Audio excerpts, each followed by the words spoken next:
Work is just a game, and you have to equip yourself with the right skills, gear, and equipment to make good progress. So, keeping everything simple, let's talk about Gen Z thriving in the traditional workplace and what we have to do to make that happen.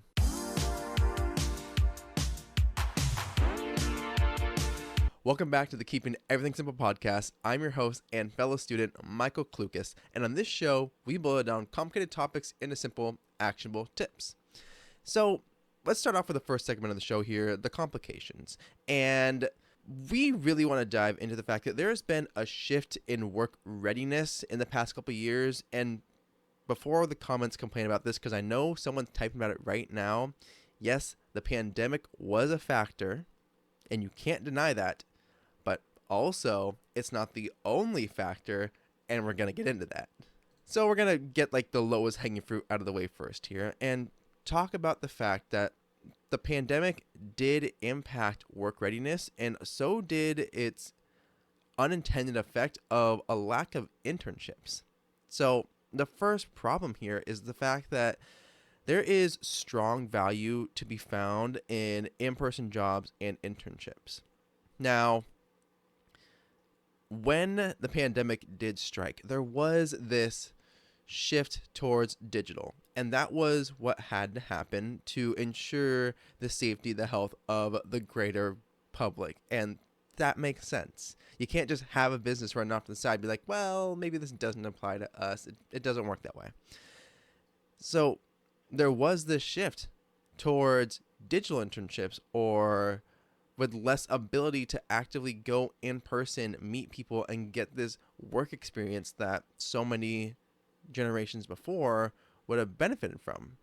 And again, that's not to say that the pandemic was the sole cause of this. There's been a general trend towards less engagement with internships, simply because there's such a disparity between the benefits from them.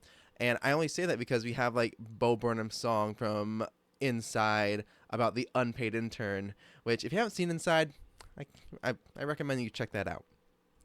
But no, it's the fact that internships are super valuable, but also we have to weigh the pros and the cons of what value we're getting out of it in particular. Because for myself personally, when I was in university and having to get summer internships, I had one for a couple of weeks, but I had to leave it due to family issues. And at the same time, later on that same summer, I had created a self-made internship, which I was allowed to do. And I essentially ran a spray paint art business through that summer and reported to a supervisor, and that counted as my internship credit. And that was a lot of fun. And for me, that was a good experience. But also, I recognize the fact that I would have had probably a easier start getting into the workforce and getting into a job that more readily used my degree if I had spent more time finding internships among business management fields. And that's just something that, again, people that got stuck in the bulk of the pandemic years weren't really able to do either, because they had to make do with what was given to them and what was being offered while trying to still stay healthy and get through a rather dark period for a lot of different people and a lot of different companies too. And then not only that, there's been the mentorship being a resource that provides guidance. And that's something that we tend to find in internships, something that we tend to find in these different roles that we'd had access to. And once again, the pandemic kind of dwindles that down, because then while you don't have to go up to somebody and say, hey, you want to be my mentor? You can do it that way, but it sometimes sounds a little odd. More often than not, you have someone that you look up to. You have someone that you see how they work. You see what they're doing well, and you're picking up pieces that you're learning from them and applying it to your own job. But the difference is they don't know it. Or even if they do, it's like, oh, okay, cool. You're learning as I do. You're learning the tricks of the trade. That in itself is mentorship. And that also happens a lot easier in person, because I call it tricks of the trade for a reason. every job, every company has some variation to this because it might be unspoken rules, it might be unspoken business and professional etiquette, it might just be unspoken forms and styles of like negotiation if that's something that you are a part of. And ultimately, mentorship is a key resource in getting people ready for their first full-time job because you have someone says, hey, yeah, I see what you're doing, try this next time, or hey, when you come back, let's work together on this project, or when you go to your next job, I'd say be prepared to do XYZ, and they will give you some guidance towards what's going to help you in the next phase of your career and job journey. And so that then leads us into the idea of like gaining work experience early. With the pandemic as well, that made it a lot more difficult to gain meaningful work experience. Again, not impossible, and I want to stress that it's not impossible, but it was definitely a lot harder due to the fact that you had a limited pool of opportunities and likely a lot more people applying to them, or in the inverse, less opportunities and just less value found within your certain field that you wanted to get into. And so with that lack of experience, it makes this transition into full-time roles a bit more tricky because, again, tricks of the trade are important. So are the unspoken rules that we kind of just internalize in professional jobs and full-time work that we don't understand, or that are never explicitly stated, or someone doesn't actively take time to point them out to us. Another problem and complication is just this kind of push to return to what was quote unquote the norm. Now, there's a lot of companies chasing profit versus sustainability, and that again makes sense when a company's goal is profit, but I emphasized this in the past and I will emphasize it again. If you don't treat your team well and your entire team just up and leaves, your business will cease to function. That is the short end of it, because the best way to look at this is return to office is the big kind of core issue that's going on versus hybrid or remote work, where those of us in Gen Z, we like the flexibility of remote and hybrid work because that gives us more autonomy and control over how we're spending our time. But the thing is, we do value in-person opportunities because that is how we're going to learn. That's how we're going to get to really engage with our peers and, again, learn the craft of our jobs and put ourselves on the right path within our careers. And just as like a broad stroke, I think that applies to more people than just Gen Z. It applies to anyone that really wants to take more of an intentional approach to their career because they have to find a way to get direction essentially.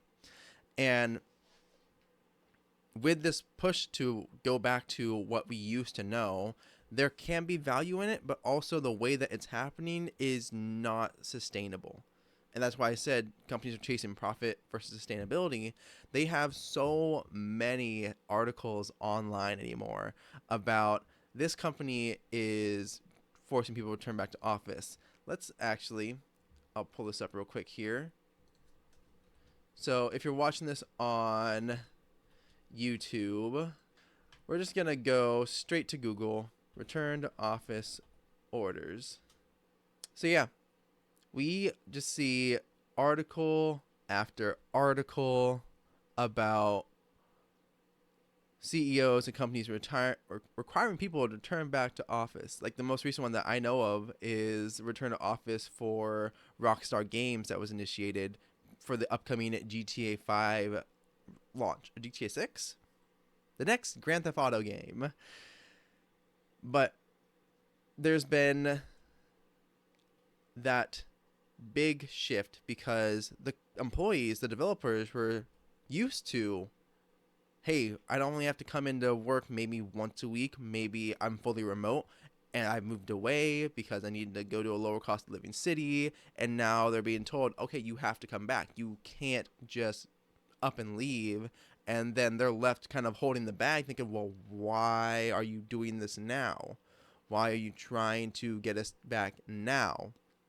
And sometimes it happens for companies that it doesn't even make sense to do this to.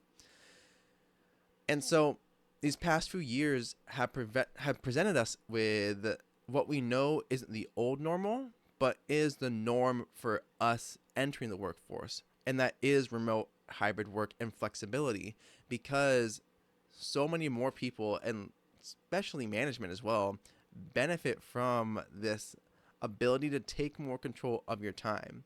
Because as I can say, and I imagine most people would agree, middle management kind of is stuck between a rock and a hard place, because they have to translate anything from corporate into the team's language, and then anything from the team's language and needs into corporate speak, and that gets rough. That sometimes gets lost in translation.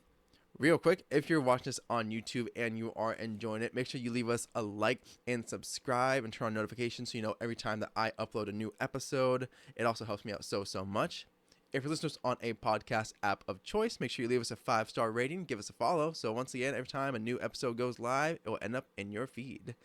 Let's dive back in.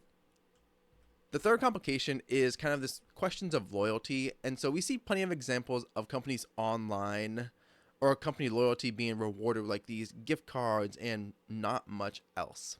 And that makes it kind of hard to feel like, oh, we're definitely gonna want to stick around here for a long time, when this is a practice that I recommend doing, and is at some points just seeing your older coworkers who are in roles that are a couple positions up or where you think you might want to go in the future, and see what style of life they are leading, because that will be a great indicator on what your life could potentially look like. And I say potentially because you have to still take control of it.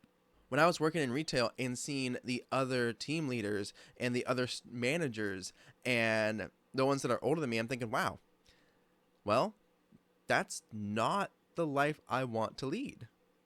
That's not how I picture myself in 5-10 years. So I have to make a shift. I have to make something change, because if I don't, I'm on that path. And we want to do good work, and that's not at the expense of our lives, though. And that's also why it's important that as we're talking about thriving in the workplace, we have to still recognize that a healthy work-life balance is key to doing good work when we're on the clock and on the job. And that means we can't have everything being treated as an emergency, especially when we have companies that, again, loyalty isn't rewarded as it should be. There's less balance seen among our older cohorts. But when everything, again, is treated as an emergency, that means nothing ever actually is an emergency, because everything's on fire and you have to pull your attention every which way to focus on everything. Then you're going to pretty much do a half-baked job on it all. And that's not good. And then if that's just the culture that you get stuck in, you're not exactly going to want to stay loyal to feeling like you're running around like a chicken with your head cut off.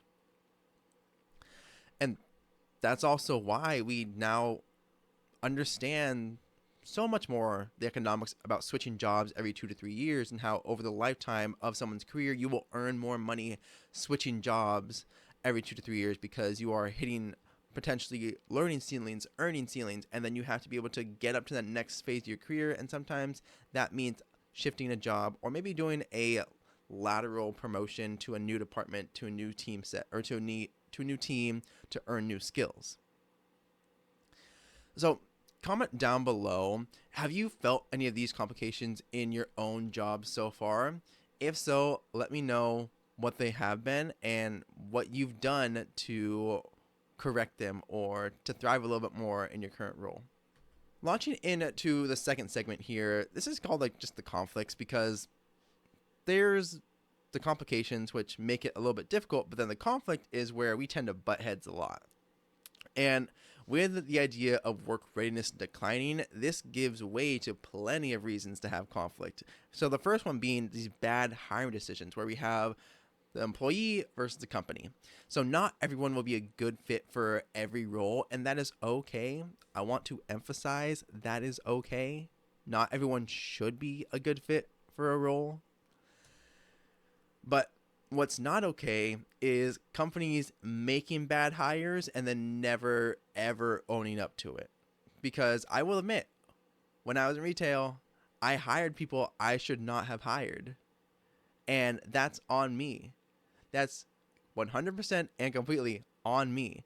And so when a company makes a bad hire, makes a team member that is a D player, not even a C player, but someone who's like floating around D or F tier, and they don't acknowledge it and they try as they should to get them to level up, but you have to recognize that sometimes people are just bad fits for a company, for a team, and for a company culture.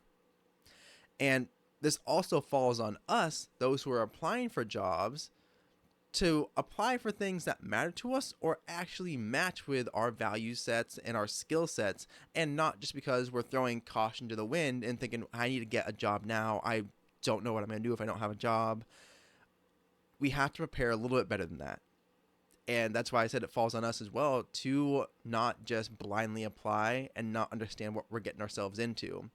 And so if you apply for a role you hate, you're probably not going to be skipping into work and feeling super happy and joyful that you're getting in, because you didn't intentionally take time to figure out, am I going to like it here? Am I going to actively want to be here? And do I believe in what's happening? So that's where the conflict comes in. The hiring process can be hard, but we have to understand that it's on us to apply for the right jobs, and it's on companies to hire the right people for the right jobs. Sometimes taking a chance on a person, that makes sense. Someone took a chance on me, and I appreciated it a whole lot. I benefited from a whole lot. But not everyone, again, is right fit for the right role. And then we have the unspoken rules of conduct. This one is, I think, a big one, and I hinted at it earlier. But if no one explains the rules of conduct to you, you can't blame anyone who doesn't, quote unquote, get it. And so the best example I have of this is like email culture. How do you email properly versus how do you use a company message board properly versus how do you use internal company communication properly? Like we have Teams, we have Slack, and those are going to be used differently than normal email. In theory, it depends on the company. And this is the annoying part, because if it's an unspoken rule of conduct, then someone might not figure out what the best way to use their tools might be. And so internships tend to be the areas where this could be learned. We could get into the field and figure out, okay, this is how I look for these unspoken rules. But there's a whole group of us, again, that didn't get that experience. And it's also to understand that, like I said, it's getting the skill to kind of spot it, because company culture, which a lot of people kind of lean into when they're thinking, wow, I don't fully understand what's happening here. Company culture is an abstract idea.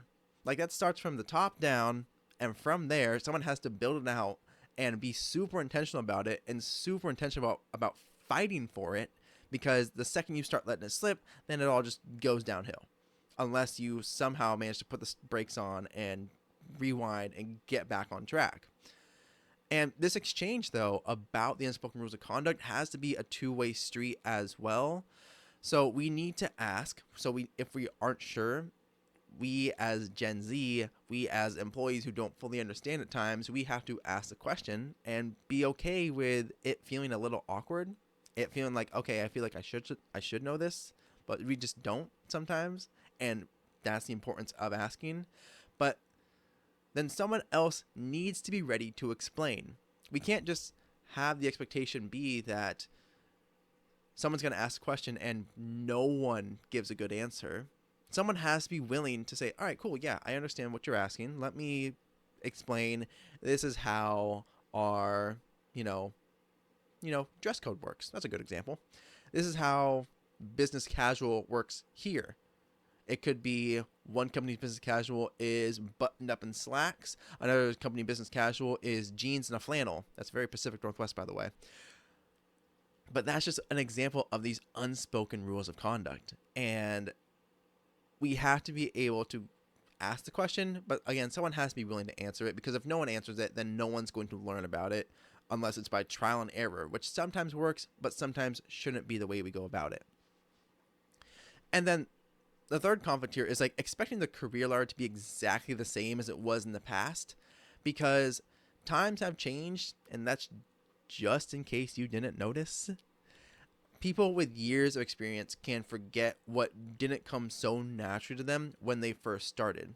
And so when we have people asking them for advice, they might say, "Oh, let me think on that." And they have to kind of go back in their memory files and pick out something that kind of relates to the question that a newbie might be asking or a new hire might be asking.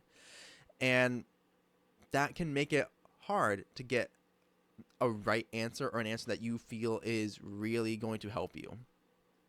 And that's, again, because they expect the path to be the same that they took. They might expect to be like, all right, cool, this is what I did to get here. And there might be pieces that still work, might be pieces that are different now, might be pieces that are gone altogether. And if we wall people off, we have to find answers somewhere else, because if people don't want to share what they did, then we're not going to fully know how to get there. And the internet usually just shows the extremes of this, because we'll have instances where someone might be in an executive role, or there might be a top senior leader, and they may have joined a company like 20, 30 years ago. And now we have things like the internet, cell phones, mass communications, mass marketing. We are in a globalized world, and there's a whole lot of things that have shifted and changed within the past 30 years alone that can make it kind of difficult for someone in a higher up role who's been there for so long to grasp. And at the same time, they have skill sets that new employees need to grasp to see what's going to help them be successful.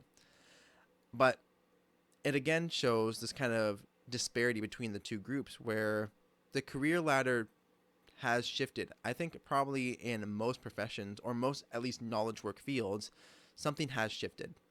And it's up to us to kind of figure out what it is, but also up to people in the field, in the career that we want to be in, to kind of give some insight and pull back the curtain a little bit to say, yeah, this is what I did. I don't know if it still works the same way, but here's what you could try to do. Now, moving on to simplified action. So this is the third segment of the show here, where we're just going to dive into what are some things that you can do and things that I've done that have helped me to change the life I'm leading and to thrive at work now. So I don't want you to feel discouraged about work and after all this, because for all the complications and all the issues that there might be, that means there is opportunity there to make your life and your life at work even better. So the first thing is finding roles that honestly match your values as like the first starting point here. So everyone starts somewhere, so you want to start early. Finding roles and companies that have a value alignment is an easy way to increase the odds of a good first impression, because if you're going into a company that you know you share the same values as, you love their mission statement, and you've seen their work over the past couple of years and they are following that statement, it makes it so much easier to know, okay, I'm getting myself into this, and this is good. This is good for me. This is good for them. And not every company, though, will be a good fit, and you have to be okay with that. But if you can find adjacent roles and the values, it can help you kind of whittle down what's not a good fit for you, because maybe the company is a good fit, but maybe the role you're looking at isn't the right one, but maybe there's another department or another team that has an opening that could be a good fit. It's just about trying to narrow down your decisions without, again, throwing caution to the wind and taking a Hail Mary approach and applying to every job. Because, again, I hate when people do that. It's not a good look for you. And if someone ends up hiring you, you, again, are essentially taking a chance and not sure what you're getting yourself into. And this also can lessen the paradox of choice, because if you are again mass applying to jobs and you're applying to hundreds and hundreds and you don't know what you're actually applying to, then you're going to get overwhelmed.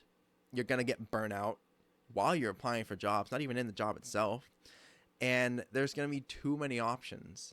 So instead, taking a more narrow and focused approach by finding roles that at least have a value match, or you at least see some path towards getting into a role that you know is a good value match for who you are and who you want to be even. And then set the terms for yourself before you start.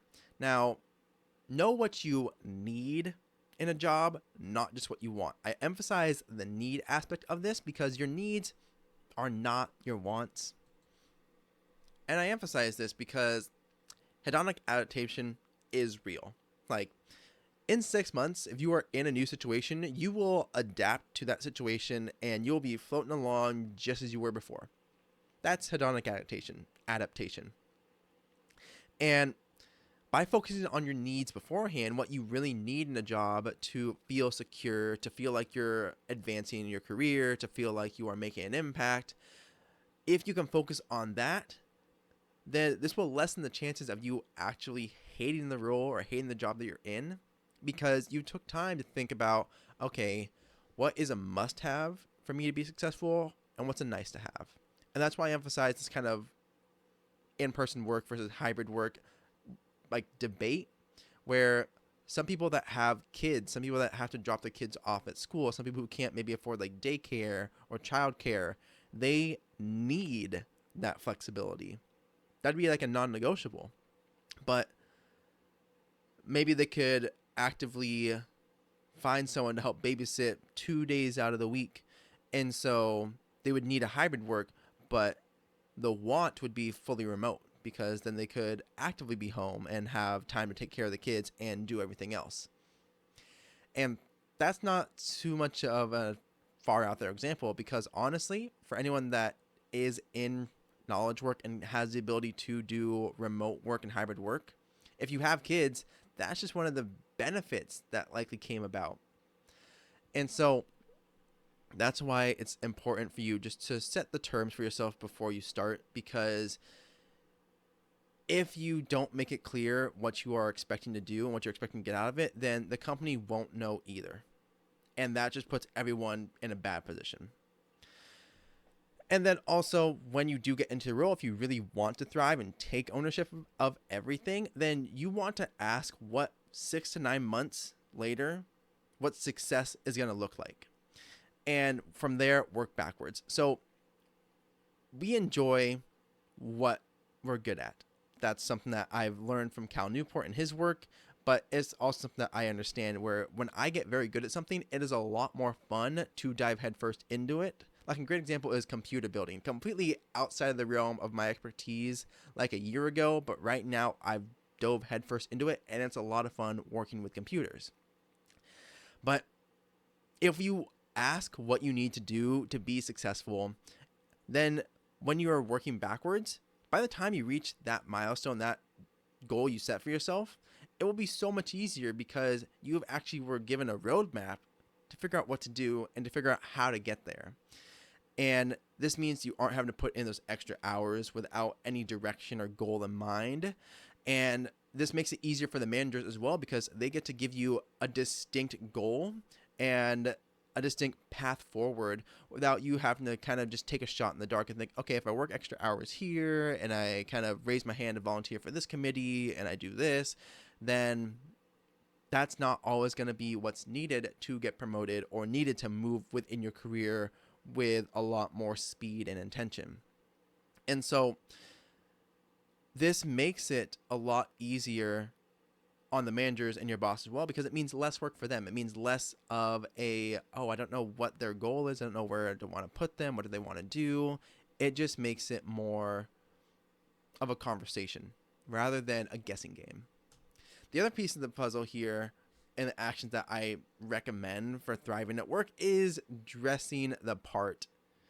And I emphasize this for myself every single day, but each workplace will have a slightly different dress code. And again, like I said earlier, Pacific Northwest, like business casual for us is jeans and a flannel. which I'm not complaining about. I was born and raised here, and I love wearing a jean and flannel. But in some companies, business casual, again, is my button-ups, a tie, and slacks. And so you have to understand what dressing for success means and what that means for your company. But you should always aim to present yourself well and dress well, because first impressions matter, and you don't get a chance to make the first impression again.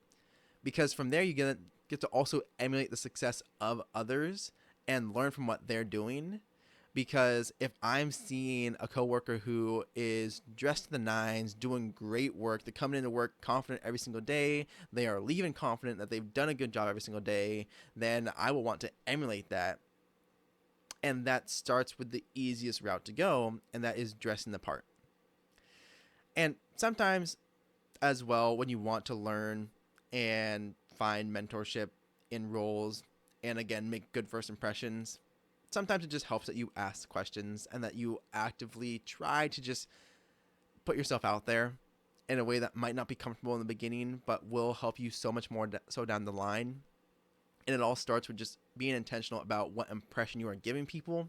Because if you give people the impression of, oh, wow, they really don't care about what they're doing, they really don't want to be here, it's going to be less of a incentive for them to be like, okay, cool, yeah, let me take time out of my day to answer your question, as opposed to, okay, this person, they're putting in work, they're working hard, they're helping me out with things here and there. Let me just answer their question because I appreciate what they're doing. Very different ballparks, same person. It just depends on what effort you're putting in. So dress the part, emulate and learn from others, because that's going to be key to finding what works well for you.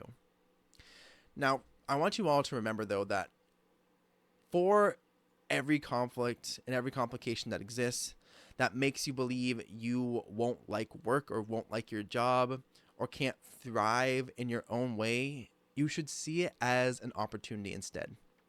A chance to choose a direction and to step forward with a bit more clarity and find the joy within your days, rather than letting someone else or some other company dictate what you can do and what you have to do.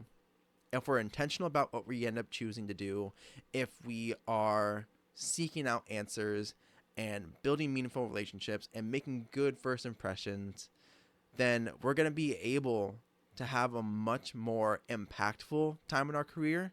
But also it's going to be a lot more fun, because then at that point we're in the driver's seat. Someone else isn't taking us on a trip that we have no idea where we're ending up.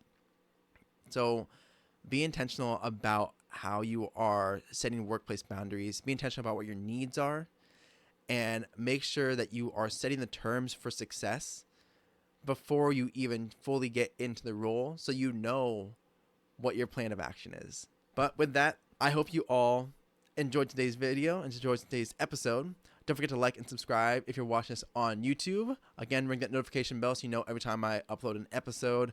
And share this episode with other people just like you. It helps me out so much. If you're listening to us on a podcast app of choice, leave us a 5-star rating if you found value in today's episode, and give us a follow so that way you know every single time I upload a new episode to your podcast feed. But with that, have an amazing day, you amazing people. Keeping everything simple. Go out there, do great things. I'll see you in the next episode.